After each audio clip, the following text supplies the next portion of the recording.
Hello, Whale Fam. Today we have our fourth episode of Live with Zoup, brought to you by Non-Fungibles, the world's largest NFT and non-fungible market display platform, where we analyze market trends and NFT gems and answer the questions that you have contributed with Gauthier, the COO and co-founder of Non-Fungibles. I'm joined here with Anissa. In the next 30 minutes, we'll answer all of your questions about NFT games, art, collectibles, and the metaverse. In the last few days, Gian has been gathering some questions from you about NFT projects on Ethereum you'd like to learn more about, and Zoup will bring out his incredible backlog of data to explore their history and growth trajectory in real time. If you've got any questions about NFT projects on Ethereum, then pop them into stream text and Gian will direct them to us. And while we're waiting for that, Gauthier, thanks so much for coming on. What have you and Non-Fungibles been up to this past week? So many things. No, I mean, right now the whole team is working on the upcoming quarter report about Q3. So yeah, I mean, we were super exciting to share this global overview of the space with you guys in a couple of days. So yeah, we'll have a lot of new metrics and a lot of insights about where we are in the NFT space, and I think you'll be pretty surprised by the latest figures of the space. I can't wait to see. So we've had a few community requests across different projects. One of the members of Dizzy Dragons is part of the whale community as well, and people wanted to know a little more about that and to be able to have a look at some data behind that.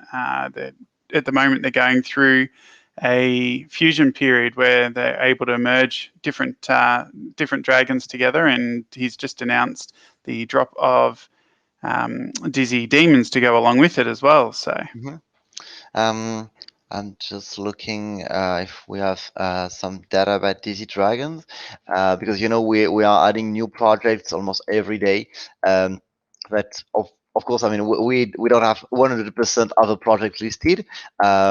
Just to give you a global explanation about how it works, we scrap everything related to NFTs on the Ethereum blockchain, but there is a manual process just to add the name of a project or to label that or scrap the metadata. So sometimes it arises that we have the data, but we don't have enough details to analyze that properly. So I'm just checking that out in real time. So project is Dizzy Dragon. I'm not sure we'll get this one. Nope. Nope. I don't think we'll get that, but it's something that we'll definitely add to our list, and I think that next time we'll definitely have more information, more data about Dizzy Dragons. But to be honest, I discovered the product not long ago, and I mean, yeah, I like this kind of pixel art, really minimalistic, let's say. So I really like it. So yeah, I really like the way they decided to do the fusion approach as well, as opposed to breeding and that like some of these others have, where you're coming up with something random. You can actually, for the people that want specific traits, you can select your traits as you fuse, as well as being able to just RNG the remaining traits. So it's a nice touch to the collectible side, I think. absolutely. I mean, that's definitely the kind of project I appreciate, because they try to to do something new, to improve, um, to experiment what we can do with NFTs. And basically, it's not like just crafting this 10,000 something, and basically, once you own it, you're done. I mean, there is something more, really, something about crafting something unique that you'll be building on your own. So yeah, I think that's really but that's maybe the next generation of collectibles. I don't know. Yeah, I'd like to think it is. It's the first or the most recent pixel PFP type of project that I've seen. So a lot of the others have gone very similar sort of style artwork, I feel. This stood out to me, and we have Rob on regularly doing a pixel chain live with us. So it's certainly up his alley to do that, and he's created this whole backstory behind it and website to go with it, and I think it looks really great. Absolutely. Yeah. So on the subject of pixel chain, there was a few people that wanted to know what you thought about pixel chain. There was some people that wanted you to have a bit of a draw as well, but we might have to save that for another time. Yeah, I don't know if I'm not a good drawer personally. Yeah, I'm not an artist. So yeah, pixel chain is an interesting one. I mean, that reminds me of another one. Oh gosh, maybe only the oldest one will remember a project called CubeGo. I don't remember who were the creators, but basically it was a project in 2018, I guess. Yeah. Well, basically you were able to create an NFT in 3 dimensions based on basically 3D cubes, just like Lego, basically, and basically Pixel Chain really reminds me to that. Uh, you know, there is a real question for me in terms of what's the value. I mean, it's not. I mean, that's definitely a super interesting project. But the thing is that basically everyone is able to draw something on Pixel Chain or even on Paint. And at some point, you may create something extremely interesting or just be extremely talented in what you do. But the thing is that it's basically um, the value relies in your skills. So everyone is basically able to create something, to create an NFT. The value won't rely in the fact that it's an NFT. So I'm currently on the Pixel Chain homepage, and that's really interesting to see that some people have probably spent, I don't know, hours and hours to create one, and I mean some are totally crappy, sorry for them, and some are like real artworks. So that's interesting because within this collection, it's not like there is an average price for the assets. It's really like there are some gems within an ocean of stuff of let's say basic artworks. But that's really interesting to have some sort of a crowdsourced NFT minting for this kind of artworks. I think that, as well as the fact that it's entirely stored on chain, as opposed to just metadata pointing to an IPFS host or something somewhere. But yeah, I mean, there's been some very prominent artists that have set quite some records on Pixel Chain for sales. Hackatow recently sold one of their Podmorks, I think, for 23 or 28 ETH. Xcopy had originally made some on there. With the current price of recent X copies that have gone up there, it gives people a way to collect some of their really early pieces that they might have worked on. Mm-hmm. Yeah, I mean that's funny because at the end of the day, I mean, Xcopy, like Akatao, like yourself or myself, basically we have the exact same tool with the exact same ability to do something on Pixel Chain. But the thing is that we are not Akatao, we are not Xcopy. So these guys are able to create some magic with these just basic pixels, just because with the exact same ingredients, they're able to do something which is just mind blowing. So.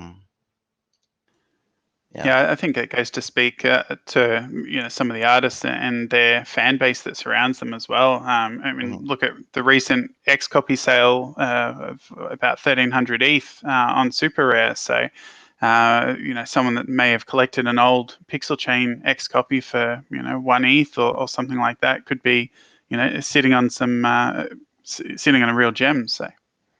Absolutely, and um, I'm convinced that a lot of people are sitting on gems but ignore it. That a lot of people basically purchase punks or this kind of artworks maybe a year or 2 years ago, but they don't follow the market trends closely. So they're more like, holding really long term, and within a couple of years, they may, just look at the trend and say, oh gosh, I own these punks that are currently worth millions, and it's totally possible that we'll see a really not that much liquidity just because people hold really long term or just have forgotten about the asset they've purchased years ago. So that's part of the magic of any market. It's not related only to NFT. But yeah.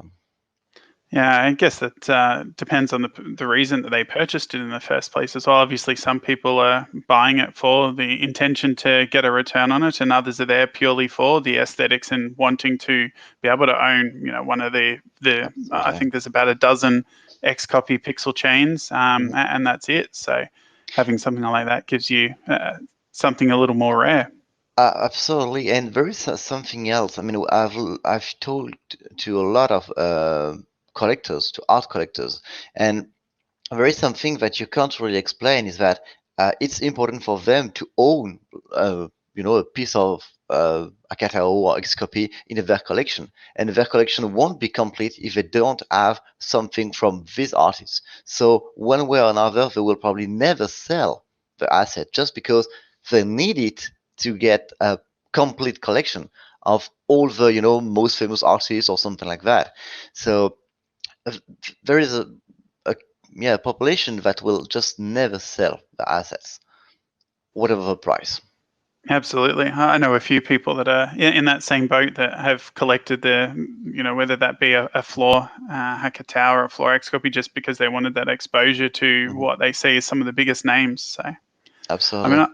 on the And, subject of X copy, obviously there's been some record sales set on super rare. yeah. What sort of data have you got on X copy? Um, that's interesting because actually, Xcopy is an artist that I mean there is not that much liquidity on Xcopy artworks. Um, I mean, if I just look at the latest sales we get, the latest, sorry, the historical data. Um, Sorry, just getting back to my tool. Um, I mean, that's definitely a grand premiere. I mean, we've never seen an artwork from Xcopy sold at that price. If you look at basically, yeah, May or August 2021, we've seen some sales at, I mean, that's crazy, at something like 200,000, 400,000. That was basically the average price for Xcopy artworks in May. In August, we've seen some artworks sold for almost 1 million, which is still absolutely impressive. But I mean, that's nothing compared to this 3.8 million USD for this latest artwork. And basically, if you go to, I mean, on non-fungible.com, you get so this page. But super rare, and the three top sales are from Xcopy. So you get all-time high in the city, breaking news, and the last one is of course the most expensive one, uh, which is some as all, yeah, simply. So yeah, these three ones. I mean, just in wow, that's crazy. Just in 7 days, these three artworks generated al yeah, almost 6 million. Oh, Wow. sorry, more than 6 million. I mean, um, yeah, some also has been sold for 3.8 million. Um, All-time high in the city has been sold for 2.9 million um, in 5 days ago. And I mean, just look at that. I mean, I'll share the link in Discord so everyone can check that out.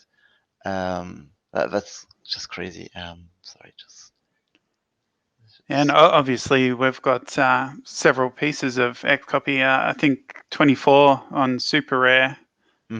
the last count I checked. So that goes to show the value that we've got hidden there in the vault. That, like you said, because of not a high liquidity on there, that Yeah, may not be seeing the kind of exposure that it could. So absolutely. I mean, I've just sent the link to this recent sale. So basically, someone 3 years ago purchased the artwork for 1991 USD.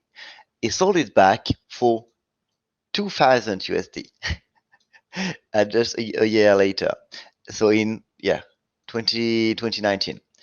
And so that guy in just in 2 years made 2.9 million. it's That's a not a bad decent. return. That's a good one.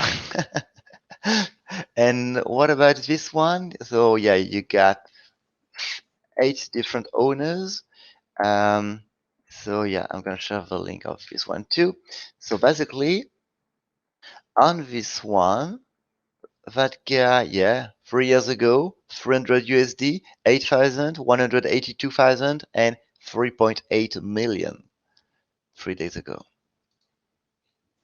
Wow. But that's not the kind of trend you see on traditional market. Not that fast, actually. No, That's super impressive. And this kind of sell are part of this global storytelling around NFTs. Like, just look at that. You can basically make X million or X thousand just in a couple of days, week, months, just because you purchase the right asset at the right time. absolutely. That's yeah. Yeah, I remember when I saw the X copy go. I think it was at the beginning of the year for 100 ETH, and I thought that was a bit of a amazing step up from previous prices. And now we're talking about 1,300. It's massive. Yeah, I don't know if you remember at that time. It was maybe almost 2 years ago, when someone purchased the F1 Delta Time 111 for it was something like 300,000 or something, and Yeah, everyone was like, "No, that's crazy. It's impossible. No one will ever pay that for an NFT." And I mean, just look at its sales. I mean, things that's have one that I changed. haven't tracked. I do remember everyone saying it and calling out as insider trade or wash trading and things like Yeah, that because no one would pay for it. But what's that going for now? exactly. I mean, that's everyone has forgotten about that because it was crazy at that time. But I mean, that's our daily life on the market today. I mean, just look at the homepage for Super Rare. You have all the sales are over 200,000 USD. All the top sales. That's completely crazy. Yeah. Yeah, Yeah, we've got something special lined up with Xcopy in the next coming months that cool. people can look forward to. I don't know if I can say too much or if I've already said too much, so I better You've stop already there. said too much. We need to know now.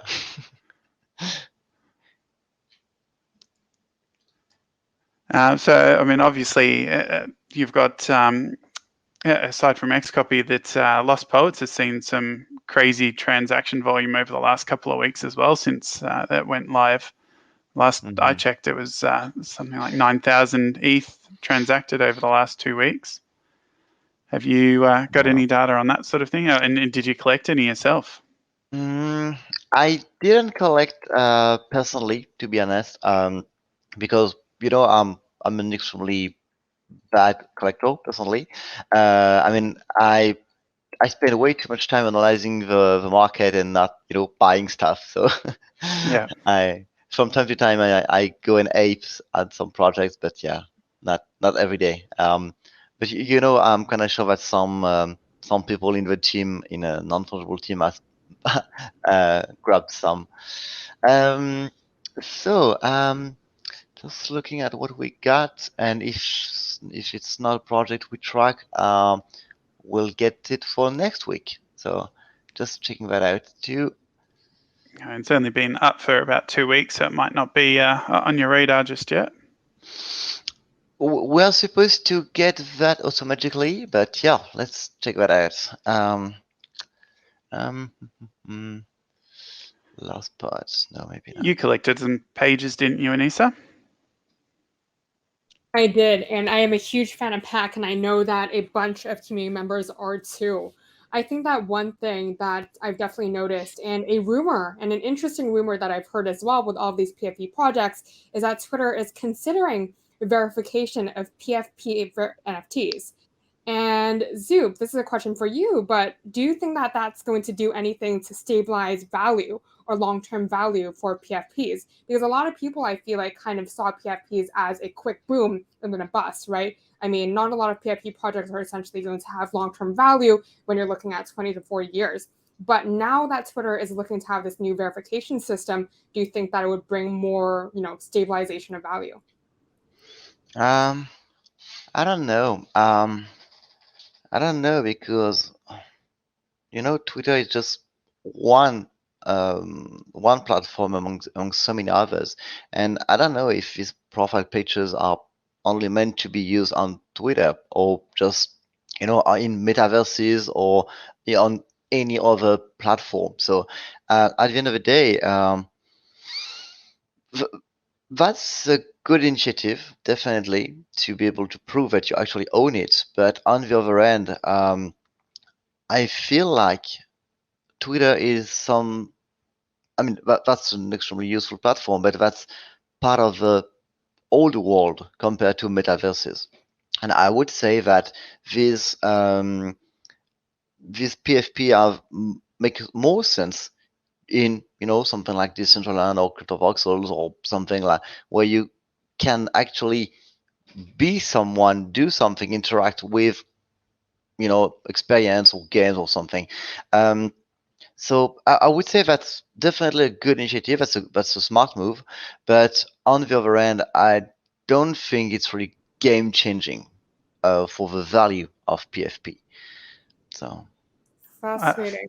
Yeah, I mean, what I looked at recently was Athena AI. So I'm not sure if you've heard of this, but they recently raised 16 million in private token sales for intelligent NFTs. In other words, INFTs for the metaverse. So you mentioned that PFPs would essentially be more valuable if they had utility, and I do agree with that. And I think that in our last session we discussed how a lot of projects are evolving into having more utility, and that's really going to be what's piquing people's interest next. But what are your thoughts on INFTs, and where do you think we're in the Internet of Things in that cycle?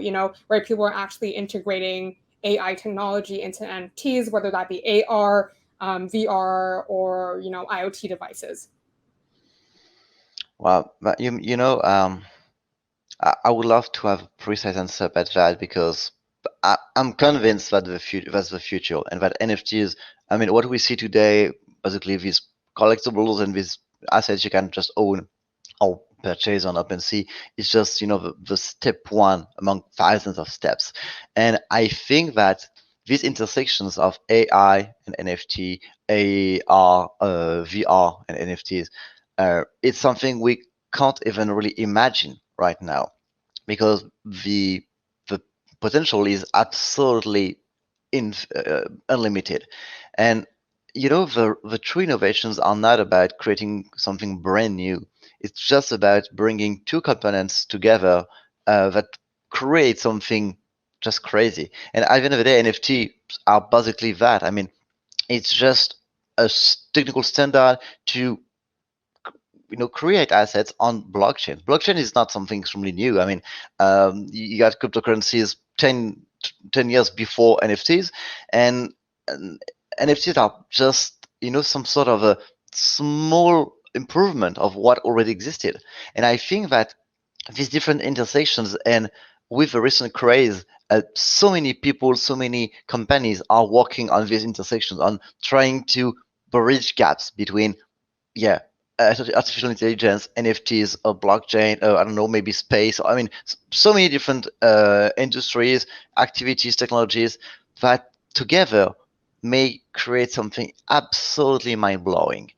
So I'm extremely excited about the next year or next 2 years because we'll see so many of that, so many experiments. So And once again, some will be completely super mega weird and probably not, bringing real value, but some will just be game changing for the NFT space and maybe for other industries too.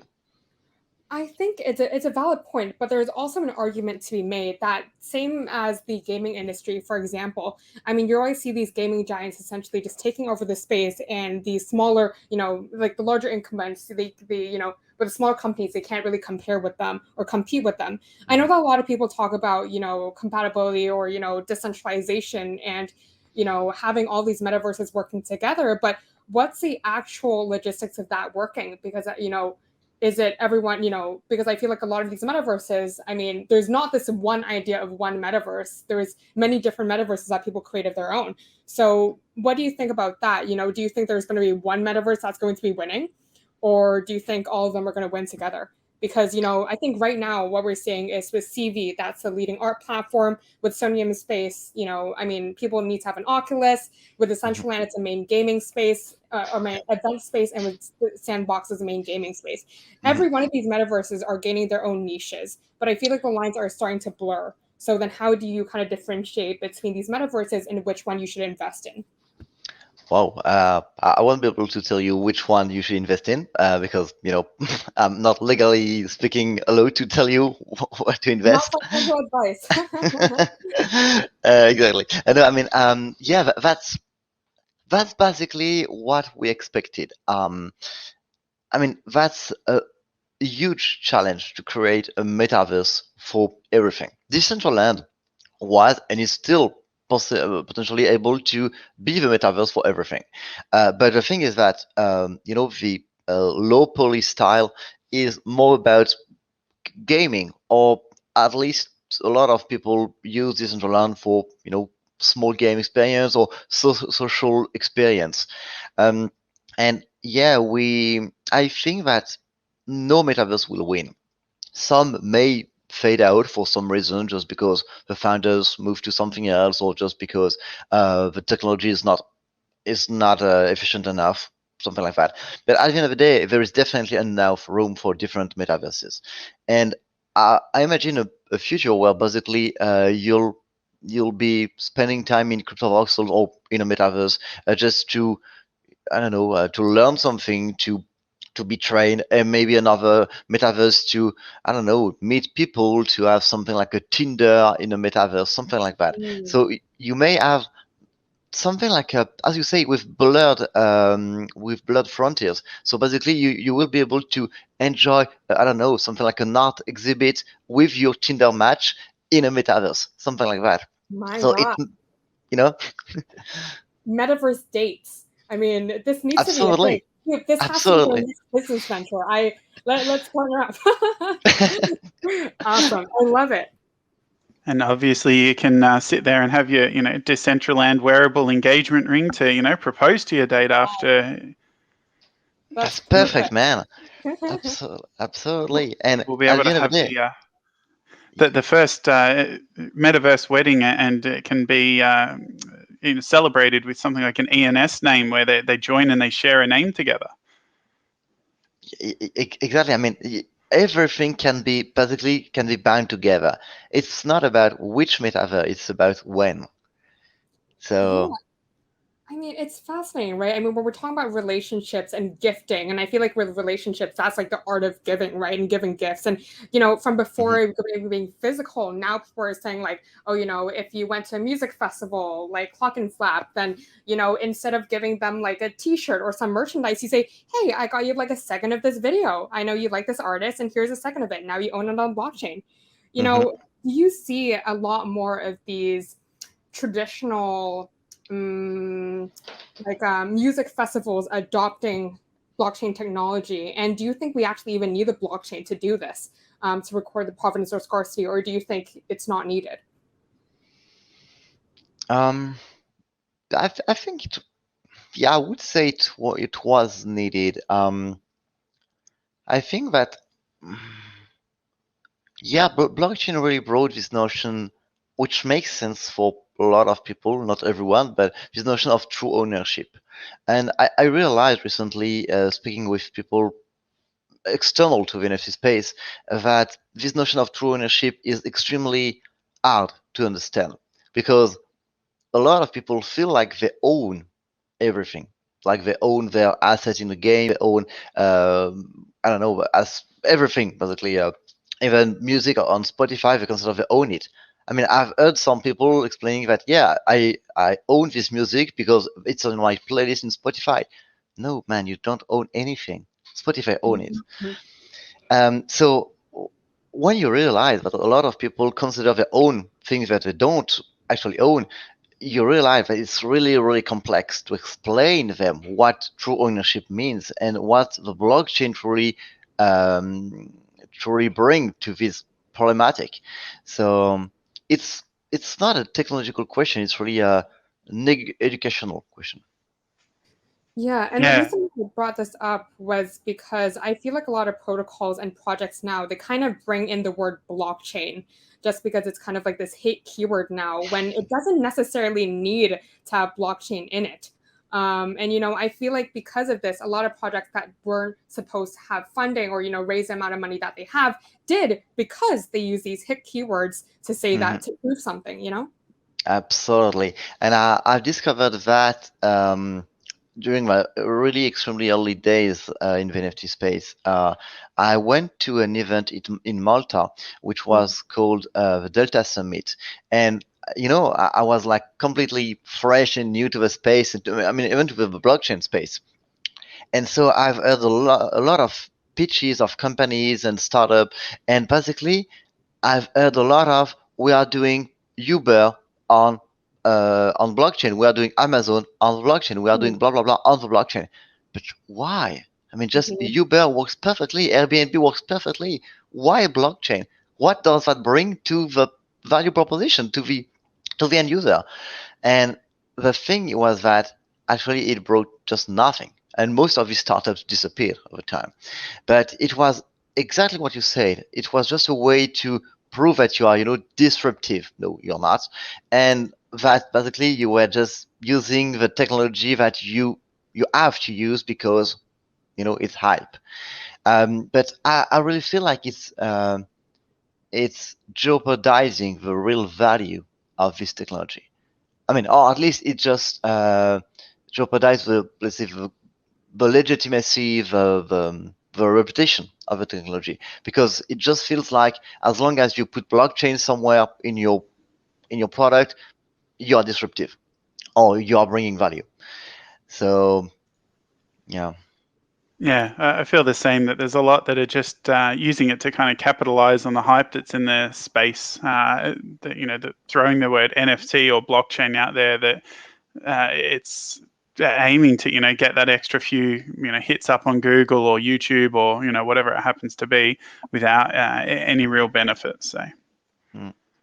unfortunately, I'm seeing a lot more of these large companies doing that. So hopefully, we'll come back to the roots of that true ownership and the decentralization, and that a lot of us kind of joined the space for.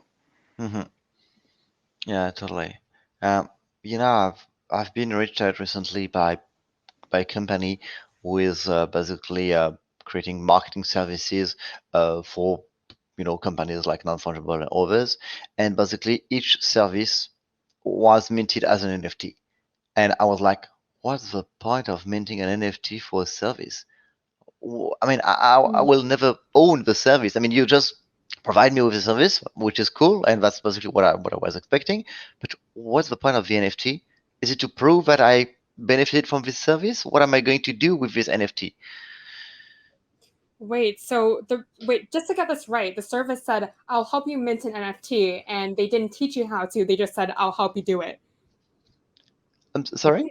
So essentially, I just want to get this right. So the service essentially said, I'll help you mint your own NFT, and I will essentially be the middleman. Is that what they said? Oh no, not exactly. It was more like basically we'll help you refine your marketing strategy, or we'll help you with any consulting service that you need. And for that, as we provide you with a service, which is basically just redesigning a logo or something like that. Basically, they were minting an NFT linked to this service. But I mean, the NFT was totally pointless. It was just basically that, just like something like a goodie, like some swag, just like you get this small stuff just because you get a service. Yeah. I don't care about that. I need the service, not the NFT. So it was kind of like an NFT invoice. Yeah, I guess. I guess. Yeah, I mean, people always try to solve a problem that doesn't exist, or people try to use blockchain to solve a problem that doesn't exist, which I think it's just absolutely insane. And we have the exact same momentum today with NFTs that we used to have with mobile apps. I mean, so many startups, so many people were like, I want to create an app. But why? I want to create an app because it's cool, because you can make money. I know someone that made money creating an app. That's super easy. I mean, yeah, creating an app may be easy. Creating value through an app is not easy. Creating an NFT is easy. Creating an NFT that makes sense and that worth something is not that easy. So it's really like, this reflex. I need to do that, or I want to do that because everyone does that. Yeah, absolutely. And I guess it ties in with a question that someone had popped in the stream text as well about where do you think what information that we take for granted at the moment, regular sort of information like social security numbers, ID cards, etc. When do you think that will end up on the blockchain? Because that's obviously got a very strong utility there, and that immutable proof that it can't be altered. So. Yeah. So there was a project. I mean, and they're still alive. Which was called 0x and basically the initiative was to store your ID, degree, or whatever on the blockchain. And you know what? I'm convinced that this will happen one day or another, but probably not soon in our developed countries, but in developing countries, in countries where basically the government is not reliable, where you can't, you know that there is a lot of, sorry, what's the English for that? Corruption. Sorry. When basically people get paid to create fake IDs. I feel like there is definitely a lot.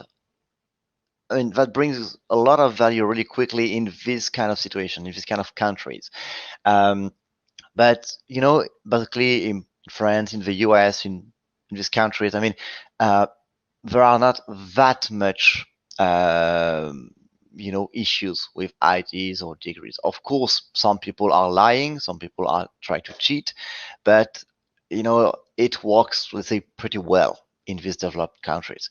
So it's not about the technology able to change and improve that. It's about changing the global mechanism. So to change the institutions, to change the administration, to change the ability to everyone to check the NFT or understand how that works. So I know that in France, for example, you have what we call notaire, which are basically an extremely heavy administration. They store everything. If you purchase a house, you have to go to see that with them, and they are really the reference in terms of administration, of ownership of house and this kind of stuff. So changing this kind of administration will take ages. I mean, technically speaking, I'm sure that tomorrow we can definitely get our IDs on the blockchain. We can get our real estate ownership certificate on the blockchain. But it's not about being able to do that, technically speaking. It's about changing the habits, changing the process to be sure that these guys basically are replaced by a reliable technology. Yeah, I completely agree. I mean, you only have to have a look at how slow the government's been to regulate and drag their feet over crypto and NFTs and that over the past 12 years, and it's only really playing catch up now. So I can imagine it's going to take a while before they actually start to adopt that on board. And I guess the other thing that needs to be taken seriously as well is the privacy aspect of it, because obviously, you can't just go and stick it on Ethereum, because that's public and accessible to everyone. You're going to have some mechanism to be able to verify what's there if you're in a position of authority, and if it's your own, to be able to verify that that's yours. Absolutely. And there's one thing that I did want to bring up as well, was that there's actually protocols now on Web3 that are helping with this authentication service. So there is this protocol called Sovereign. So essentially, identity is like a basic human right? So it doesn't make sense that it's not on the blockchain. But it is currently broken, as you guys mentioned, between the physical and the digital. So there's this analogy or this metaphor that nobody knows you're a dog on the internet. So essentially, what people have is people essentially need to have this digital identity on the blockchain. I know that people have been saying it for a long time, but verifying that information is where the nick is at right now, right?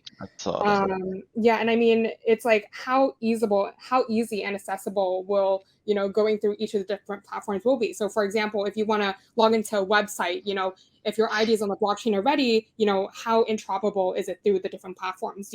How many hoops do you essentially have to jump through, right? And there needs to be verifiable credentials that can actually be done with private and publicly cryptographies. Absolutely. And there is an extremely interesting project related to that. It's a project I've met in Paris at IFCC. It's called Proof of Humanity. I just share the link in the stream text. So basically, it's really linked to this notion of universal income for everyone. Basically, you have to prove that you are a real person, a real human, and so you can't have two accounts. Sorry. So you just basically create your account. You prove with a lot of process, KYC, and everything that you are a real person. That there is nothing wrong about you. And after that, you may receive something like a daily token. And so basically, this is the notion of universal income. Just because you exist, you are a real human, you should receive this daily income, this daily token. So that's definitely the really beginning, but I think this kind of project is potentially game changing. Is this something that you've tried? To be honest, no, I haven't created my account here, but I know a lot of friends of mine that have created that and that are super impressed by how serious the process is. Yeah, I think one thing that immediately came to mind was, especially with the recent crackdown in China on exchanges, I feel like KYC businesses are really going to go boom, because right now they're really trying to KYC all of the international and Chinese members or registrations. So this is definitely something worth looking at. Yeah, it's something that has been tried in the past as well. I was involved for a brief period of time going back, it must be about 7 years or so ago. Another company had tried to do that back then, Invictus Innovations, and they were trying to do the whole decentralized identity and proof of who you are, to the point where you'd be able to tie other records to it. If you were a bad actor or something, and you'd go around spamming on forums and things like that, then you'd have that attached to that identity, so it would kind of follow you around. And there was a staking mechanism so that people weren't just going and basically doxing someone and just ruining their reputation, because then they'd have to put something up at stake as well. But ultimately that didn't take off.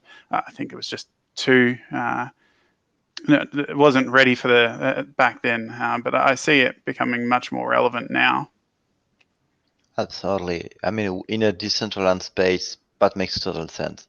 Having something like a human certified account and having this experience in metaverses, truly owning something.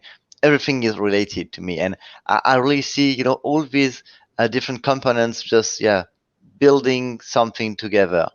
So You know what that reminds me of, though? It reminds me of the Black Mirror episode where people would get points whenever they did something bad or Yeah, whenever they did something good, but in the metaverse. absolutely, So we're Yeah. absolutely. a nightmare. It's That's that tie over between, I guess, decentralization and complete authoritarian control, where you've got a score that everyone judges you on. So mhm.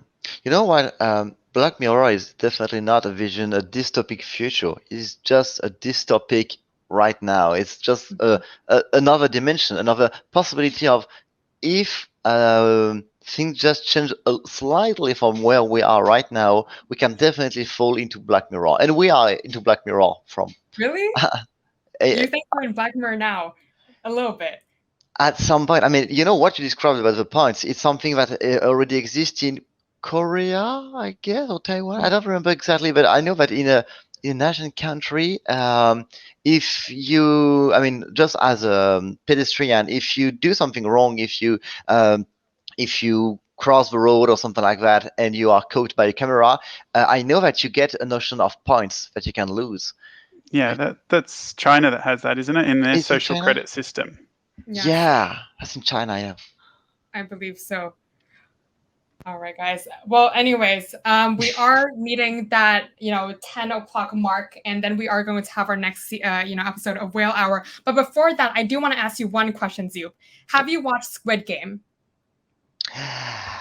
I'll watch it right away after the live. I mean, it's something I have to do with my wife tonight, so please don't spoil me. No, definitely won't. But one thing that I do need to show you is this logo. And this isn't a conspiracy theory, but this is the exact same logo as, something in Squid Game. So you may recognize it, and you may see a couple of memes on Twitter about this. Justin, have you seen this? Okay. Have you seen Squid Game yet? I've seen the trailer for it, and it's on my to watch list at some point. And yeah, until you pointed out, I didn't think of that. But yeah, you're right. Maybe Foundation, you're up to Squid something. Game is here already. We're on to you. We're on to you, Foundation. Oh my god! Oh my god! I can't Awesome, wait! I can't wait! Awesome, guys. Well, with that said, thank you so much for participating. Huge shout out to StreamText and again, Zoup for participating. Thank you, Justin, for hosting. And I hope you guys have an amazing day. Please don't forget to watch Whale Hour up next. And take care, guys. See ya. See you next time. Bye-bye.